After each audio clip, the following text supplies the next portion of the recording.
si Junko ini disiram pakai minyak tanah. Menggunakan minyak tanah, terus dibakar badan Junko ini. Aduh. Hai Chicks, welcome to Chicks Chat. Hari ini Chicks, kita akan membahas kasus sadis yang menimpa seorang gadis perempuan yang berasal dari Jepang. Ya betul. Dan para pelakunya juga tidak diberikan sanksi yang sangat berat. Gitu. Jadi kurang adil. Iya benar. Iya Chicks. Sebelum kita masuk ke kronologinya, kita akan tentang latar belakangnya si gadis perempuan ini. Jadi gadis ini bernama Junko Furuta. Dan Junko Furuta ini lahir pada tanggal 18 Januari 1971. Dia dibesarkan di Misato, Prefektur Saitama, dan tinggal bersama kedua orang tuanya serta abang laki-laki juga adik laki-lakinya, Ci. Ya, dan Junko Furuta ini pada saat itu bersekolah di sekolah yang namanya Yashio Minami. Dan dia tuh pada saat sekolah di situ dia kelas 3 SMA. Dan si Junko ini mendapatkan mendapatkan kayak gelar kalau dia ini anak yang baik, anak yang rajin, dan akademiknya banyak, prestasinya. Absen juga katanya, Ci. Iya begitu. Nah, dia ini diterima di toko retail elektronik di Jepang sebagai pekerja part-time. Kerja paruh waktu ya teman-teman. Nah, itu tadi latar belakang dari si Junko ini ya. Sekarang kita akan masuk ke kronologi kejadian. Pada tanggal 25 November 1988, si Junko ini baru pulang dari part-time-nya jam 8 malam. Nah, Chicks, anyway, si Junko ini tuh pakai sepeda ya pas pulang. Nah, meskipun dia pakai sepeda, itu kan malam-malam ya. Dan itu tuh jalan pulang itu emang rawan-rawan sepi gitu. Nah, tiba-tiba dia dicegat sama remaja laki-laki yang namanya Minato. Jadi setelah Minato mencegat si Junko ini, Minato tuh menendang sepedanya Junko hingga terjatuh. Dan itu nggak cuma jatuh doang, tapi rusak, bener nggak bisa dipakai lagi ya. Nah, setelah melihat itu, si Minato ini pergi aja dia tanpa membantu, tanpa belas kasih. Langsung cabut aja dia. Nah, setelah kejadian si Minato nih nendang dan jatuhin sepedanya si Junko sampai rusak, datanglah seorang penolong. Penolong katanya penolong yang bernama Miyano. Setelah si Miyano ini menjadi sang penolong pada saat itu, ternyata si Miyano ini tuh menawarkan lah untuk, ayo Junko, kau mau nggak aku antarin pulang gitu. Terus dengan dalih nanti kamu dicegat lagi sama orang, kasihan kamu. Dibilang, ini dalam juga, kau tuh cewek, kalau sendirian tuh bahaya gitu. Akhirnya si Miyano ini sempat kayak ragu kan, gak usah aku pulang sendiri aja. Tapi itu tadi dipaksa lagi sama si Miyano. Dibujuk, udah nggak apa-apa sama aku aja, kasihan loh nanti dijegat lagi, kalau ada nolong gimana, ditakut-takutin gitu. Akhirnya si Junko ini mau lah sama si Miyano ini jalan kan bersama Miyano ini ya. Terus setelah mereka jalan ini, kok tiba-tiba si Miyano ini bukannya ke jalan pulang, tapi malah belok ke gudang kosong. Terus si Junko nanya kan, loh kok kita kesini, ngapain kita kesini? Terus si Miyano bilang, udah salah aja, aku tuh mau ngomong sama sesuatu. Iya. Nah, setelah sampai di gudang kosong, Miyano ini mengaku kalau misalkan dia adalah salah satu dari geng Yakuza. Benar.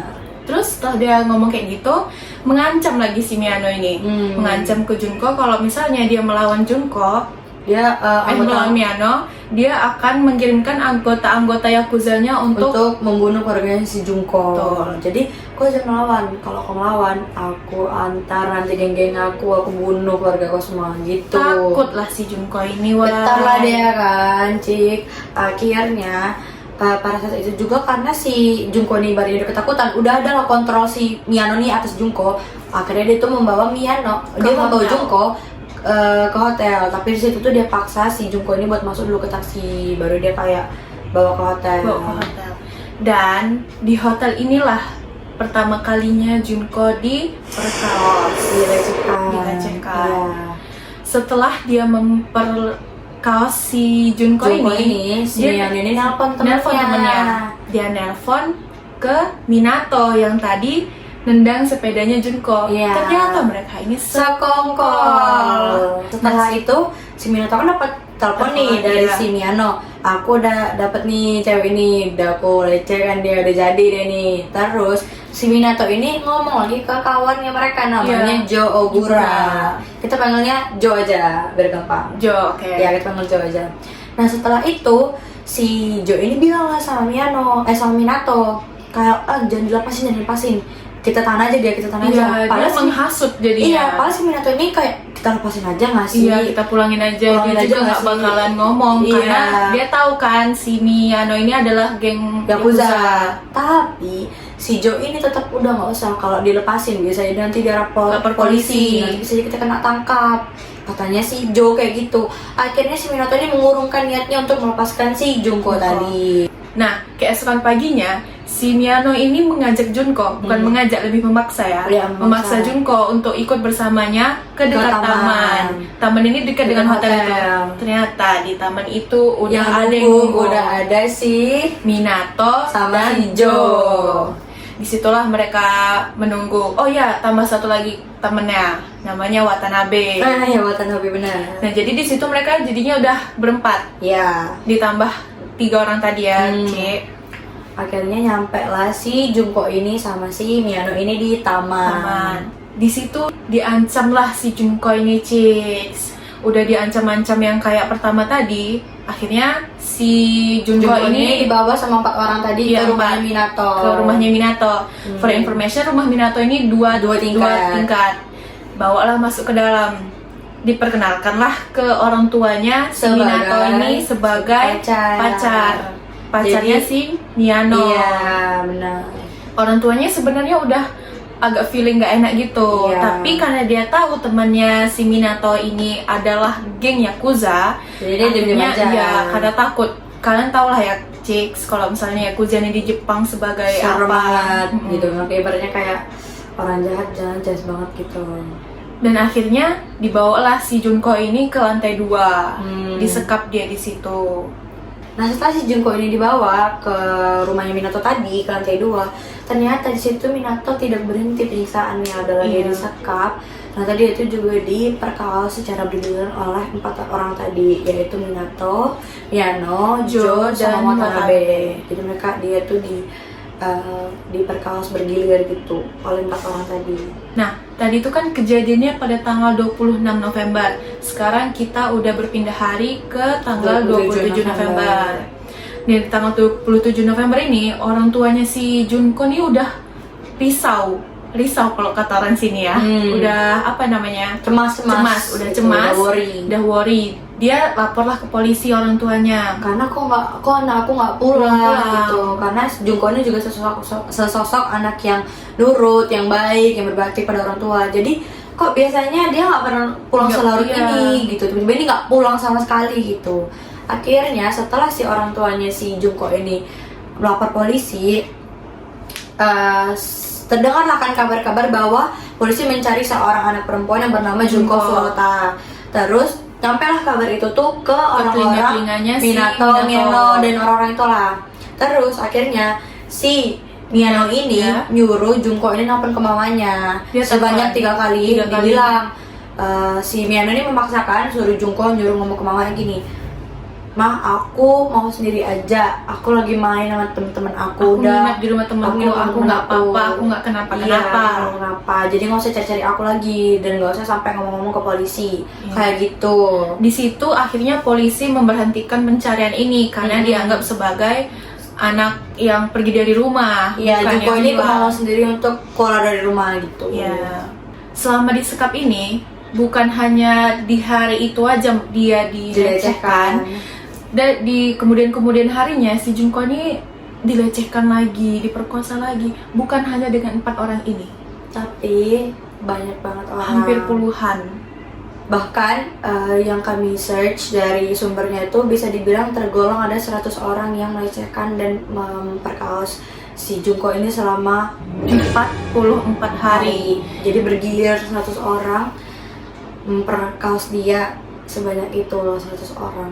Karena seseorang itu bisa datang juga diundang sama orang-orang Minato utama tadi gitu. Dan di mana 100 orang ini juga nggak ada yang berani untuk melaporkan kasus ini ke polisi, Cix. Iya, karena mereka juga semuanya kan ikut untuk melecehkan si Iya, Junko ini. dan mereka takut. Iya. Sekarang kita masuk ke penyiksaan-penyiksaan yang dialami oleh Junko ini, Cix. Iya, selama 4 hari ya. Nah, salah satu penyiksaan yang dialami oleh Junko ini yang pertama, Miyano ini mencukur alat vitalnya si Junko dengan pisau cukur, lalu dibakar alat vitalnya ini dengan korek api. Setelah itu, pada bulan Desember, kan tadi November, sekarang Desember, si Junko ini pernah mau melarikan diri Karena 4 orang tadi lagi mabuk.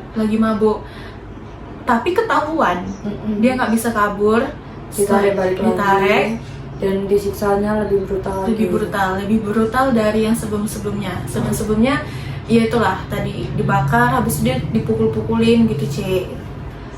Setelah si Junko tadi mencoba untuk melarikan diri kan dia nggak jadi karena dia ditarik kembali.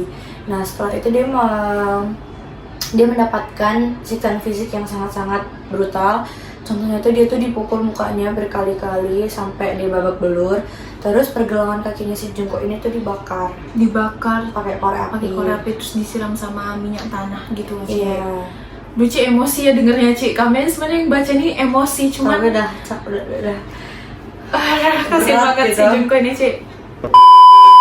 Setelah disiksa kayak gitu, dia nih disuruh menari dengan keadaan tidak berpakaian, Tidak telanjang. berbusana. Ya. Nah, setelah menari, dia disuruh keluar lagi dari kamar itu. Dia disuruh keluar ke balkon Pakai dengan baju tipis. pakaian yang tipis saja. Kalian tahu lah, Cik, semua ya kan, di Jepang ini Dingin Cik, suhunya. dingin banget. Dan ternyata setelah dari sana, dari balkon tadi dia tuh masuk. Disuruh bukannya- masuk? Iya.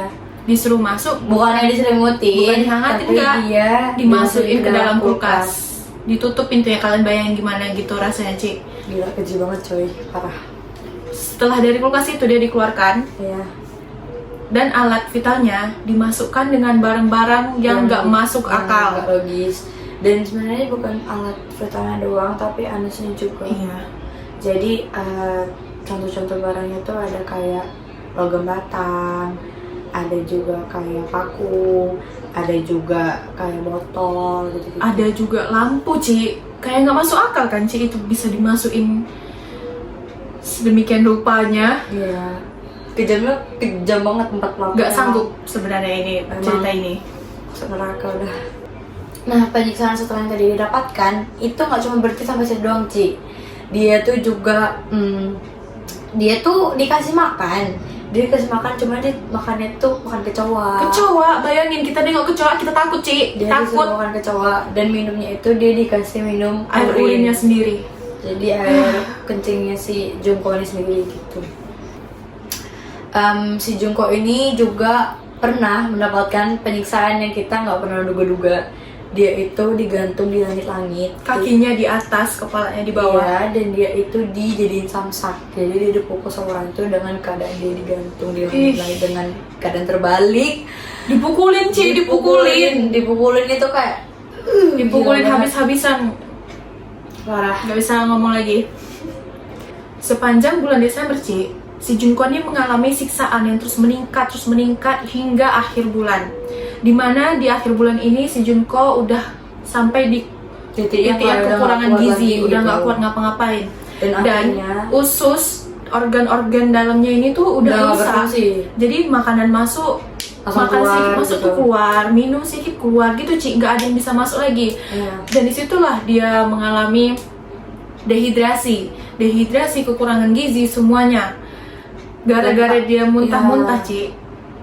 Jadi orang-orang Minato ini tuh mereka marah karena kenapa nggak mau makan, ditumbuknya lagi, pukulnya terus, digitukan lah terus, Cik. Iya, dan akhirnya si Junko ini udah gak kuat sampai dia ngomong, udah bunuh aku aja, nggak usah siksa aku lagi, udah langsung kalau kalian emang ini bunuh aku aja, Bunuh aku langsung kayak gitu. Dia saking udah gak kuat dan udah capek sama siksaan yang dia terima ya, Chicks. Karena siksaan yang diterima itu benar-benar kayak di luar kepala banget, kayak kejam banget. Kejamnya gitu. tuh udah yang di titik yang ini anak-anak di bawah umur ya, Cik, for your information. Iya, pelaku-pelakunya ini nggak ada yang di 18 tahun, 18 ke bawah, jadi 17 ke bawah.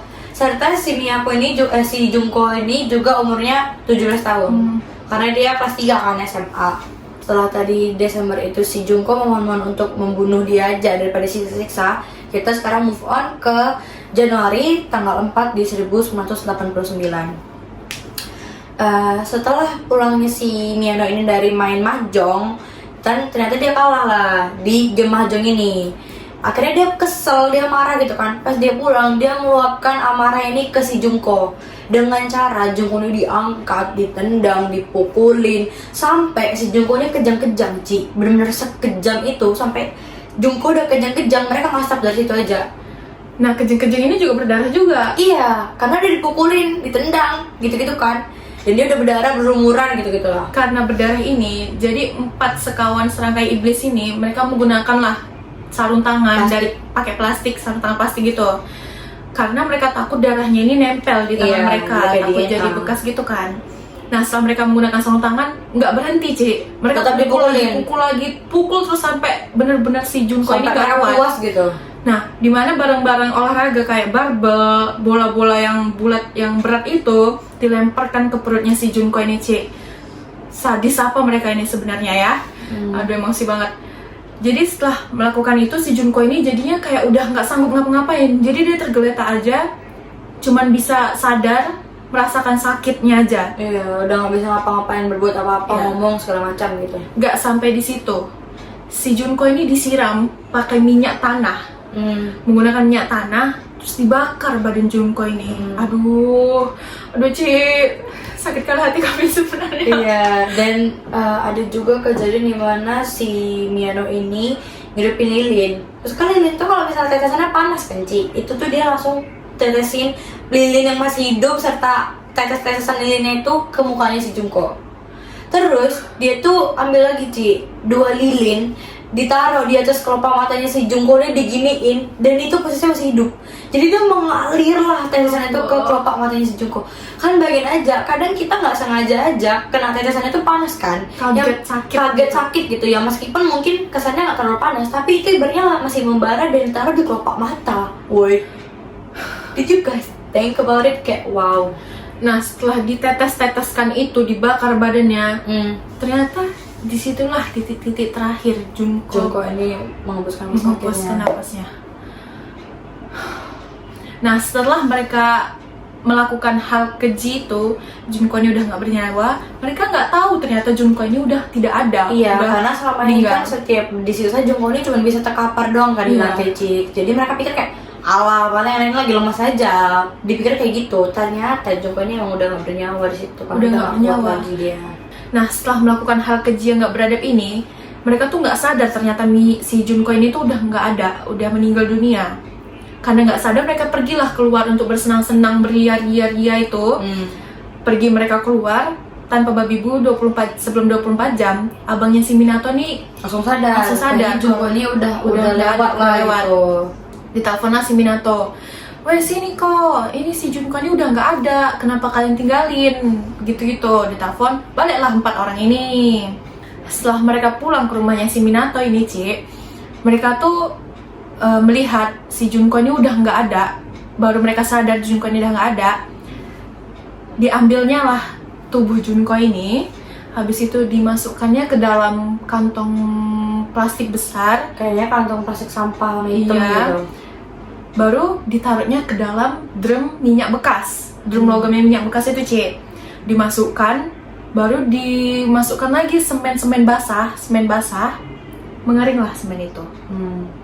Mengering. Pada tanggal 5 Januari mereka bawa si Junko dalam drum ini. iya, bawa ke lahan kosong.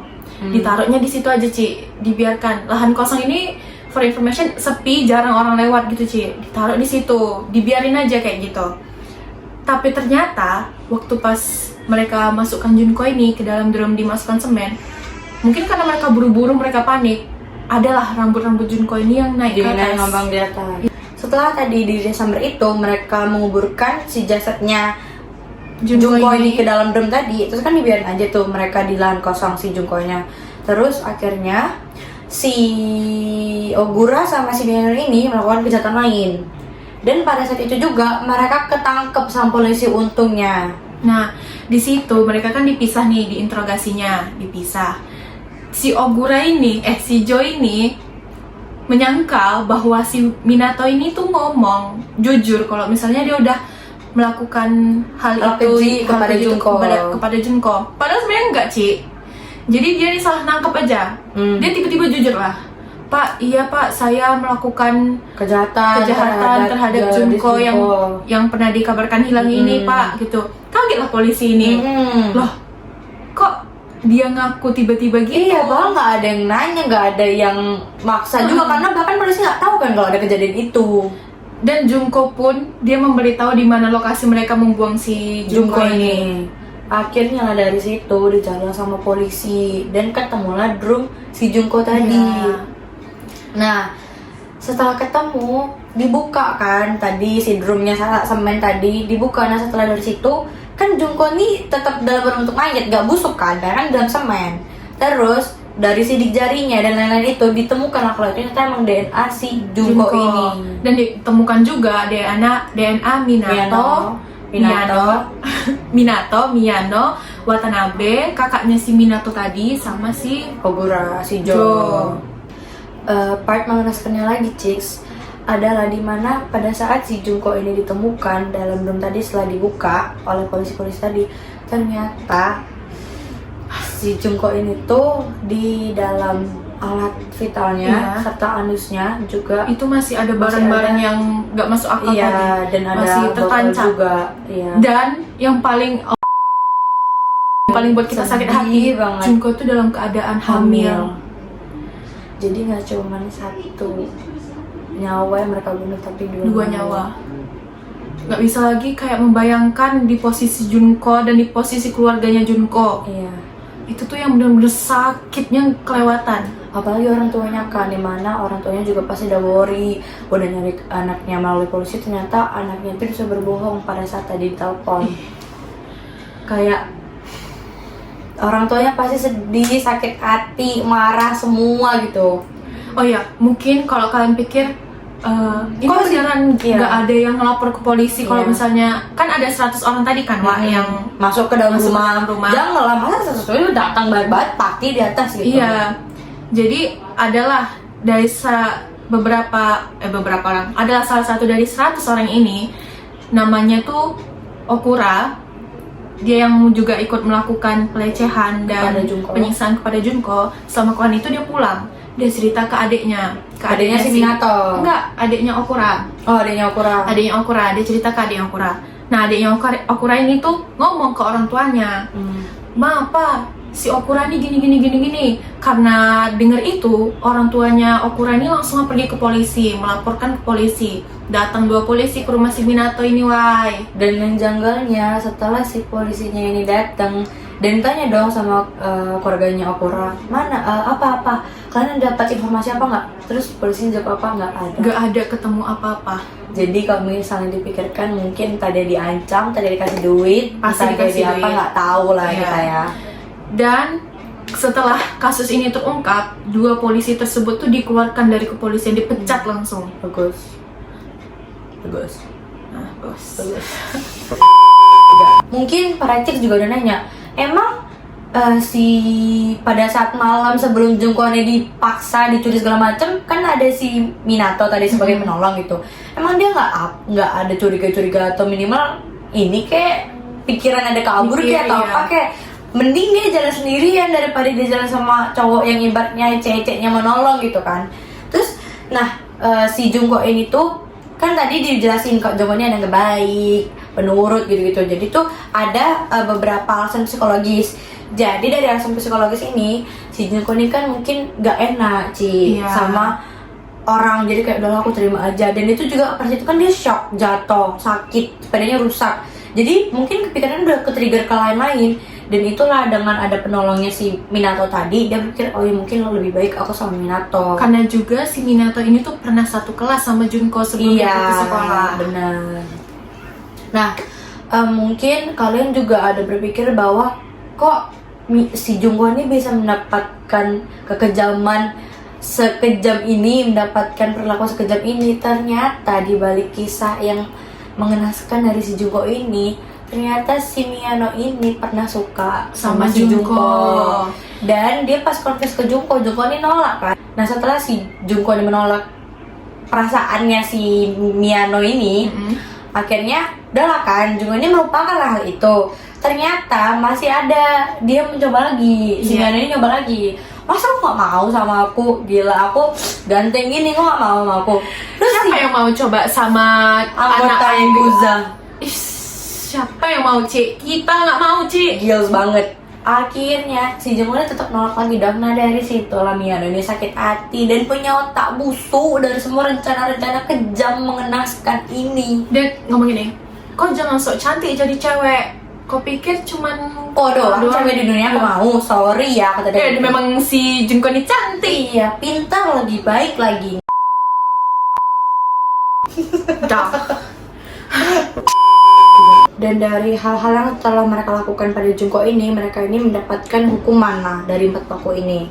Nah, si Miyano ini mendapat hukuman dan dia divonis selama 20 tahun penjara. Kenapa? Karena Miyano ini kan dalang dan otak dari semua ini kan. Jadi mungkin dia dapat lebih berat gitu. Dan si Jo, dimana itu Jo Agura, itu mendapatkan 5 sampai 10 tahun penjara. Nah, si Minato yang mempunyai rumah ini, dia mendapatkan hukuman selama 5 sampai 9 tahun penjara. Sedangkan si Watanabe itu mendapatkan hukuman 5 sampai 7 tahun penjara. Iya. Nah, setelah mereka mendapatkan hukuman ini, warga-warga ini kan merasa, masyarakat kan merasa tidak adil lah untuk mendiang Jungko ini. Jadi mereka tuh rame-ramai demo menyampaikan suara mereka bahwa ini tidak adil ke hukumnya Jepang. Dan hukum Jepang itu pada saat itu tidak bisa apa-apain, Kenapa? Karena di Jepang itu juga udah sepakat bahwa umur dewasa itu terhitung dalam golongan 20 tahun ke atas. Makanya mereka tuh kenapa cuman divonis 20 tahun penjara, 10, 5, 9 dan lain-lain, karena mereka belum 20 tahun, mereka tuh masih 17 tahun ke bawah, seperti itu. Iya. Nah, setelah mereka mendapatkan hukuman yang mereka dapatkan dan diberikan oleh hukum Jepang, mereka menerima dan menjalankan hukuman itu sampai mereka dibebaskan. Akhirnya bebas nih, sampai sekarang mereka masih bebas. Iya. Kecuali satu, yang namanya Miyano yang jadi dalang-dalang ini, dia ketangkap lagi nih setelah keluar dari penjara karena dia melakukan kejahatan yang hampir dibilang sama lah. Iya. Kayak pelecehan, penyiksaan gitu.